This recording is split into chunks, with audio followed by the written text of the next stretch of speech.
Hey everyone, welcome back. In this video, I'm going to talk about this book, Do Epic.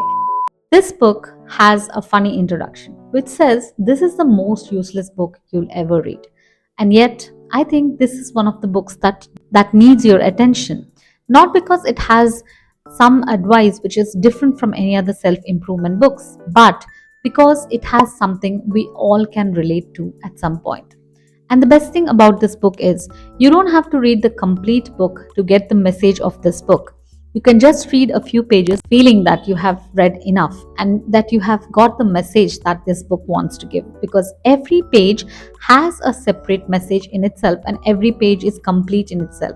So if you're someone who can't focus for a long period of time, or you can't stay attentive for a longer period of time, but you still want to read books, this is somewhere you can start, because every page is complete in itself and the author dedicates this book to all his failures and roadblocks that he have faced, and he agrees that these failures and roadblocks are the reason why he is here today, why he has accomplished so much in his life. And there are 10 things which stood out to me from this book, and in this video I'm going to tell you what those 10 things are. First and foremost is better to start now than to regret later. Whenever it comes to acting upon our dreams, acting upon some thoughts that we have, an idea that we have, we always tend to wait for the right time. We wait for the perfect time to come to start those things that we want to. But the truth is that perfect day never comes at all.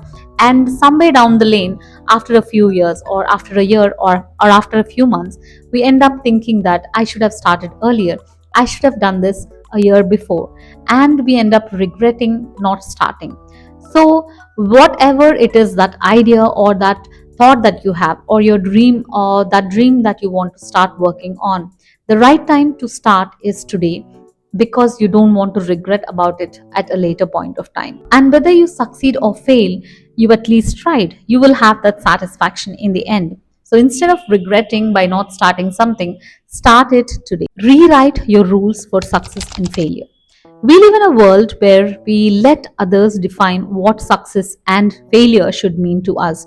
We let other people define what should feel like success and failure to us. If you get a job by the age of 25, you're a success. If you are married by 25, you're a success. If you have bought a house for yourself, you're a success. But if you didn't get married by the age that the society has set for you, you're a failure. If you are divorced by any chance by the age of 30, you're a failure. If you haven't bought a house for yourself by the time the society expects you to, you're a failure. And stop let other people decide what success and failure should mean to you. Define what success means to you, what failure means to you, and stick to those rules to feel that satisfaction from the success that you achieve based on your rules. Don't let others decide what success and failure should mean to you, and stop letting that validation define you as a success or a failure. Start making your own rules for success and failure and live by those rules to enjoy every bit of what you achieve. How you're treated by others does not define your value. No matter how good you are, no matter how helpful you are, no matter how generous you are, people and the world will treat you the way that they want to treat you, not the way you want them to treat you. So stop defining your self-worth based upon how people are treating you, how people are behaving with you. Define your self-worth and set your boundaries and stick to those boundaries. And whether someone treats you right or not, whether someone gives you that value or not, it does not mean that you're not valuable, or it does not mean that you're not worthy enough. And don't define your self-worth based on other people's treatment of you. Ask, don't assume. If you feel that someone is neglecting you, someone is ignoring you, or someone is ill-treating you or mistreating you, almost always it is just an assumption, because they might be going through something which you don't see or which you can't understand, and you might have just misunderstood or misread the situation. So instead of just assuming things, when you directly ask them what's going on, either of these two things will happen. You either get the confirmation of your assumptions, or you get to know the actual reason, actual truth behind that kind of situation that you both are going through. Instead of just assuming things, when you ask, you become a better communicator and everything will be crystal clear if you just ask, if you simply ask and not assume everything that you see or feel. And the best way to make tough decisions is to ask yourself, what is the worst thing that could happen if I go ahead with this decision? And imagine you are actually in that worst case scenario happening right now. And when you're in that situation, think about this. Will you be all right emotionally, socially, physically, financially, or in any other way, in every aspect? Will you be all right? If the answer is yes, if you think that you'll be okay in all the aspects that you are supposed to think about, if you think you'll be all right, then that is the right decision for you. You can go ahead with that decision.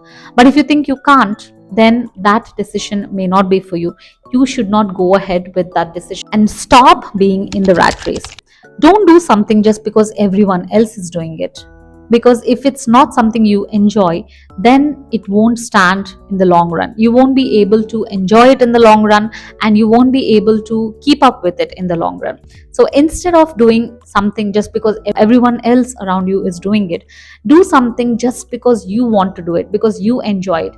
And it is better to be in the chase of finding who you are, what you want, what you love, and what you don't love, than to be in a race that is not yours in the first place. The easiest way to learn from mistakes is to read books.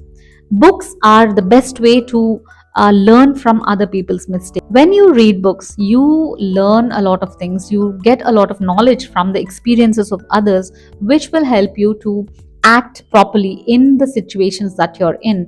It will give you a lot of knowledge, ideas, and a lot of wisdom that you need when you're in any situation. So instead of just wasting your time scrolling away on the phone or watching something which is not needed, give your time to read books which can help you gain the wisdom and knowledge that you need. Stop holding grudges. Holding a grudge against someone requires a lot of energy and effort.